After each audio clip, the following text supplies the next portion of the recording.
Merci beaucoup à la fois pour votre invitation et pour le choix de ces extraits qui disent en partie ce que j'ai voulu dire. Et merci à vous d'être venus, malgré le Covid, nombreuses et nombreux, pour que nous puissions débattre de ce texte qui est assez court, que j'ai écrit. Et je vais peut-être vous en livrer rapidement la genèse, en fait. Pourquoi ai-je choisi Hannah Arendt? Au fond, elle est une philosophe, je ne suis pas une philosophe, et je ne suis pas une spécialiste d'Hannah Arendt. Hannah Arendt a écrit énormément d'ouvrages, c'est une écrivaine extrêmement prolifique, qui a centré l'ensemble de ses écrits sur la question du fascisme, bien entendu, puisque ses livres fondateurs sont ses volumes sur le totalitarisme, sur le système totalitaire. Elle a centré aussi, vu la période à laquelle elle a vécu, une partie de ce qu'elle a écrit sur la question de l'antisémitisme et de quel est son signifiant, l'antisémitisme dans l'Europe d'alors. Et du coup, évidemment, ayant vécu à la période à laquelle elle a vécu, étant ce qu'elle était, elle ne pouvait pas se désintéresser à la fois de la question juive et de la solution qui lui a été offerte après le génocide nazi, c'est-à-dire la création de l'État d'Israël. Et elle se positionne par rapport à cela. Donc ça, il y avait très longtemps, en fait, que j'avais envie d'écrire sur cette question. Et je ne savais pas comment aborder cette question, en fait, des nationalismes, parce que de comment le sionisme, c'est-à-dire ce nationalisme juif, et le nationalisme arabe, dans ses différentes variantes, en fait, ont un rapport en miroir l'un de l'autre. Et comment, au cours de l'histoire du XXe siècle, l'un s'est alimenté de l'autre et l'autre s'est alimenté de l'un. Et c'est ce que j'essaye de montrer dans cet ouvrage. Et donc, j'essaye de montrer avec les impasses totales et de l'un et de l'autre. Et je vous citerai une phrase, un passage d'Arendt dans un moment qui montre très bien les impasses de l'un et de l'autre. Et donc, Hannah Arendt, sur cette question-là, a beaucoup écrit entre 1940 et 1956 à peu près. Après, elle ne s'est plus intéressée à cette question-là. Elle a écrit sur autre chose, bien sûr, mais entre 1940 et 1956, elle a énormément écrit sur la création de l'État d'Israël, sur la question du sionisme. Et elle est passée, en fait, dans les années 30, et c'est ça qui m'intéresse, c'est cet itinéraire qui m'a intéressé. Dans les années 30, elle a eu une période sioniste de sa vie. Ensuite de quoi, elle est devenue, comme elle le dit elle-même, non sioniste. Donc elle a abandonné le sionisme. Et certains de ses écrits portent une marque claire d'anti-sionisme également. Et donc l'évolution d'une philosophe de sa trempe et d'une politiste de sa trempe, parce que dans beaucoup d'écrits, en fait, elle dit « je ne suis pas une philosophe, je suis une théoricienne politique ». Parfois, il lui arrive de refuser le terme de philosophe alors qu'elle l'est profondément. On peut préférer celui de théoricienne politique. Et cet itinéraire et son analyse extrêmement pointue de ce qu'est le sionisme m'a énormément intéressé. Et son analyse extrêmement pointue de ce qu'est le sionisme s'intègre dans sa pensée et dans ses écrits sur une analyse beaucoup plus large de ce qu'est le nationalisme. Le sionisme étant un nationalisme, bien entendu. Et en fait, dans le totalitarisme, dans la crise de la culture, dans la condition de l'homme moderne, dans ses ouvrages majeurs, Arendt analyse ce qu'est le nationalisme. Et pour elle, et je partage totalement ce point de vue, c'est bien pourquoi je lui ai écrit, même si je ne suis pas d'accord avec elle sur d'autres choses, pour elle, tout nationalisme est porteur d'une dimension fasciste. Il n'y a pas un nationalisme qui n'est pas porteur de cette dimension fasciste. Alors bien sûr, l'acmé, le paroxysme qu'elle a vécu d'un nationalisme porteur de la mort, c'est évidemment le nazisme. Le nazisme dont le nationalisme allemand a été fondé sur l'idée de la supériorité de la race. Bien sûr, il y a d'autres formes de nationalisme. Et cela m'a énormément intéressé parce qu'effectivement, quand on regarde l'histoire du XXe siècle et de ce début du XXIe siècle, eh bien, on s'aperçoit que l'exacerbation d'un nationalisme est toujours porteuse d'une dérive fasciste Alors là, je fais un petit bémol. Il ne faut pas confondre libération nationale et nationalisme. Ce n'est pas la même chose. Les luttes de libération nationale, qui ont été des exigences profondes des peuples colonisés, des exigences profondes du XXe siècle, ne se sont pas toutes faites sous la houlette, sous l'hégémonie d'une idéologie nationaliste.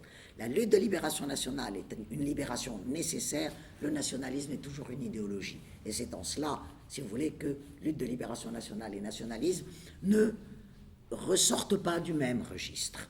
Et elle le dit d'ailleurs de façon très claire. Donc, à travers son analyse du nationalisme, j'ai voulu faire l'analyse de deux nationalismes particuliers que sont le sionisme et le nationalisme arabe, et voir en quoi ils diffèrent, en quoi ils se répondent, en quoi ils s'alimentent l'un l'autre, et j'essaye de le montrer par des faits. Il y a deux autres dimensions dans ce petit livre. C'est qu'en même temps, donc, j'adhère très largement à cette pensée-là d'Arendt, et j'ai envie de l'écrire dans cette complicité, dans la complicité de cette critique. Mais pour autant, et c'est pourquoi cela explique le titre de l'ouvrage « Je vous écris d'une autre rive », comme le disait Hatem, c'est d'ici que je suis, c'est d'ici que je viens. Je ne suis pas une Européenne, même si je porte aussi de l'Europe en moi, et que je tiens à cette pluralité, bien sûr, et que donc je critique son européocentrisme. Et je pense que quelque chose lui a échappé de la question du Moyen-Orient et de la question israélo-palestinienne, c'est l'oubli de la part orientale des Juifs. Bon. Et son européocentrisme qui peut se comprendre. Arendt est une philosophe, elle est née en 1906, elle est morte en 1975, donc elle appartient à cette partie du XXe siècle. Pourtant, elle est anticolonialiste, Arendt. Hein. Elle est très claire sur la question du colonialisme, elle estime que c'est une forme d'oppression dont les peuples colonisés ont parfaitement raison de se libérer. Mais, pour autant, même de façon implicite, elle établit une hiérarchie des civilisations en mettant la civilisation européenne au sommet. Et donc là, la deuxième partie, même si tout s'entrelace dans mon texte, la deuxième partie, c'est cette critique de l'européocentrisme d'Arendt qui lui a fait manquer des choses, qui lui a fait manquer la pluralité d'un regard sur la question du Moyen-Orient. Et puis il se trouve, ça c'est le hasard de l'histoire, que j'ai écrit ce livre pendant le premier confinement. Bon. Je me suis mise, l'idée de cette lettre, j'en avais déjà discuté avec mon éditrice Elisabeth Daldo, l'idée de cette lettre existait, mais je ne m'étais pas mise au travail. Et il se trouve que j'étais confinée, et je me suis dit, c'est maintenant ou jamais que je vais travailler. Et là, dans un tout autre ordre d'idées, dans un tout autre ordre de choses, il ne faut pas oublier qu'Arendt est une penseuse de la condition de l'homme moderne, c'est une penseuse de la culture, de la crise de la culture comme elle l'appelle, et elle a élaboré une théorie, ce n'est pas la seule, bon, il y a d'autres philosophes de son temps, comme les philosophes de l'école de Francfort, qui ont beaucoup contribué à cela, mais dans la crise de la culture essentiellement, elle parle énormément de qu'est-ce que c'est que la fin et qu'est-ce que c'est qu'un commencement. Qu'est-ce qu'il y a dans une fin, FIN évidemment, et qu'est-ce qu'il y a dans un commencement. Et dans la crise de la culture et dans la condition de l'homme moderne, elle aide à penser ce qui est aujourd'hui. Elle aide à penser ce que nous vivons, qui est quelque chose de tout à fait inédit dans l'histoire moderne, dans l'histoire contemporaine, dans notre histoire en tout cas, en tant qu'individu. Nous vivons quelque chose d'inédit et elle réfléchit beaucoup à l'entrelac entre la fin et le commencement. Elle a lu les Grecs, c'est sûr, beaucoup, mais et elle reprend certains thèmes des Grecs et certains thèmes de Saint-Augustin. Il ne faut pas oublier qu'Hannah Arendt a fait sa thèse sur Saint-Augustin. La thèse de philosophie d'Hannah Arendt, c'est l'amour chez Saint-Augustin. Donc c'est une très fine connaisseuse de la pensée de ce père de l'Église. Et elle écrit beaucoup sur ce que Saint-Augustin appelle l'initium, le début. Et donc voilà, si vous voulez, les trois axes de ce livre, en fait, c'est un partage profond avec la pensée d'Arendt sur la question du nationalisme et des nationalismes, et je prends sa pensée, je m'appuie sur sa pensée pour faire une critique des nationalismes qui ont mené le Moyen-Orient là où il est aujourd'hui, enfin en tout cas la question israélo-palestinienne. Deuxièmement, une critique de son européocentrisme qui lui fait manquer un certain nombre de choses, et je m'aide de sa pensée pour essayer, mais ça c'est juste en conclusion, ce n'est pas l'essentiel de mon ouvrage, de penser la fin et le commencement. De quoi cette période que nous vivons pourrait-elle être porteuse? Voilà, c'est un peu très grossièrement tracé, un petit peu ce que j'ai voulu dire dans ce petit ouvrage. Alors, pour revenir à la première partie, ce qui m'a intéressé, je vous le disais très rapidement, ce qui m'a intéressé, c'est sa critique c'est sa critique des nationalismes.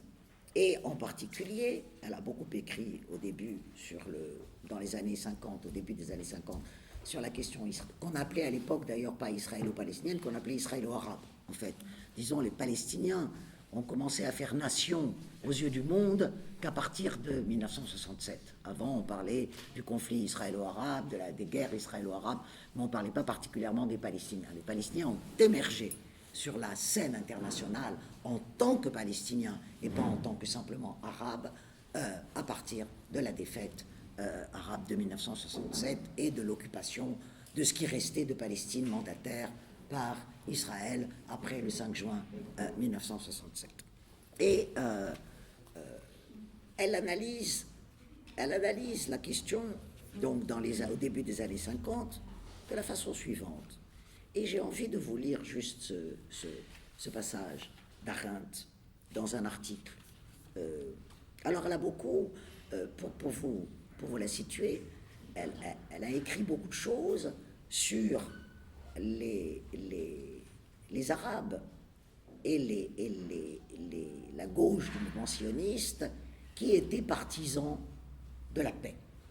Et elle dit, ils étaient partisans de la paix parce que des deux côtés, c'était les moins nationalistes. En fait, elle le dit très clairement. Les moins nationalistes des deux côtés ont essayé de construire une paix. Et déjà, à la fin des années 40, Hannah Arendt, qui a pensé les impasses du sionisme, parle déjà de l'État binational. Parle déjà, elle a plusieurs articles à la fin des années 40, au début des années 50, sur la nécessité d'un État binational parce qu'on ne va pas pouvoir faire autrement. Et là, dans cette citation que je vais vous lire, en fait, elle résume les impasses de cette histoire. Alors, les impasses, elle l'écrit dans les années 60, je crois, ça. Depuis, les impasses, comment dire, se sont durcies, évidemment. Depuis plus de 25 ans, Juifs et Arabes ont exigé les uns des autres des choses tout à fait inconciliables. Les Arabes n'ont jamais renoncé à l'idée d'un État arabe unitaire en Palestine. Simultanément, le mouvement sioniste envisageait et débattait ouvertement du transfert des Palestiniens arabes vers des États voisins.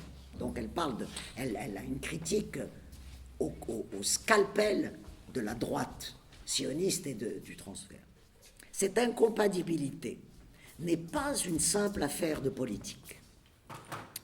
Les Juifs sont convaincus que le monde ou l'histoire ou une plus haute instance morale leur doit une réparation pour tous les maux qu'ils ont subis depuis 2000 ans et plus spécialement une compensation pour la catastrophe qui a frappé les Juifs d'Europe. Les Arabes répliquent pour leur part que deux mots, M-A-U-X évidemment, que deux mots ne forment pas un droit et qu'aucun code moral ne peut justifier la persécution d'un peuple pour soulager la persécution dont l'autre est victime. Le point sensible de cette argumentation est qu'elle ne permet aucune réponse. Les deux exigences sont nationalistes, car elles n'ont de sens que dans le cadre étroit du peuple et de l'histoire propre de chacun. Et elles sont légalistes parce qu'elles font abstraction des facteurs concrets de la situation. Voilà un peu, disons, la pensée de Arendt sur cette question qui me semble très riche en réalité. Qui me semble très riche. Et puis après, bon, elle développe évidemment ces questions. Et c'est la raison pour laquelle donc Donc voilà un petit peu, je n'ai pris, pour conclure, je vais pas m'étendre trop, pour conclure sur cette introduction, j'ai pris une partie de l'œuvre d'Arendt. Il est évident que n'étant pas une spécialiste d'Arendt, je n'avais pas la prétention de m'attaquer à l'immensité de cette œuvre. Mais j'ai pris ce qui, aujourd'hui, au fond, de là où nous sommes, nous concerne. Nous concerne. Et j'ai pris dans ces écrits ce qui, aujourd'hui, nous permet de nous poser des questions sur les impasses que nous vivons. Et je n'ai pas la prétention, évidemment, d'offrir des sorties de ces impasses, mais quand même quelques-unes. Où je dis, tiens, peut-être que dans ces apories des nationalismes, on peut ouvrir quelque chose en faisant un pas de côté des deux côtés. Et c'est comme ça que je termine la partie de ce petit texte en disant, au fond, Israël est une création occidentale. Je ne le prends pas sur le plan géopolitique. Hein, je le prends sur le plan de l'idéologie sioniste, qui est une idéologie, un nationalisme européen du XIXe siècle au départ. C'est un nationalisme européen du XIXe siècle, donc il est pétri d'Occident. Et il se veut, cet État, un morceau d'Occident au cœur de l'Orient, en fait. C'est une impasse. Et pour ce faire, l'émigration des Juifs orientaux, ceux qui ont émigré en Israël, ont été obligés d'abandonner ce qu'ils ont, c'est-à-dire leur part orientale, pour devenir des Occidentaux. Et je dis que, d'une façon ou d'une autre, je ne sais pas, et je n'ai pas la prétention de savoir comment se résoudra cette question. Elle se résoudra d'ailleurs, à mon sens, je ne serai plus là pour voir sa solution. Elle en trouvera une, nous ne savons pas laquelle, elle en trouvera une.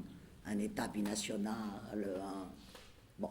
Mais en tout cas, elle n'en trouvera une que si les Juifs israéliens acceptent de retrouver leur part orientale, c'est-à-dire de s'intégrer là où ils sont. Mais d'un autre côté, je fais une critique aussi du nationalisme arabe.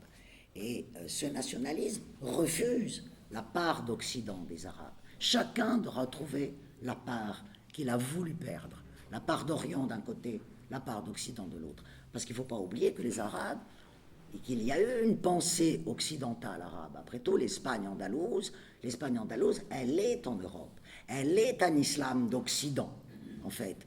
Et qu'aujourd'hui, ce nationalisme des deux côtés rétrécit l'espace dans lequel il place les peuples. Et ce rétrécissement de l'espace interdit toute solution, au-delà même de la solution politique. La solution politique, elle sera trouvée par des politiques, je ne sais pas par qui elle sera trouvée, en tout cas pas par moi, ça c'est sûr. Voilà un petit peu quelles sont les pistes que je voudrais offrir en m'inspirant de la pensée, très modestement, en m'inspirant de la pensée d'Hannah Arendt. Merci.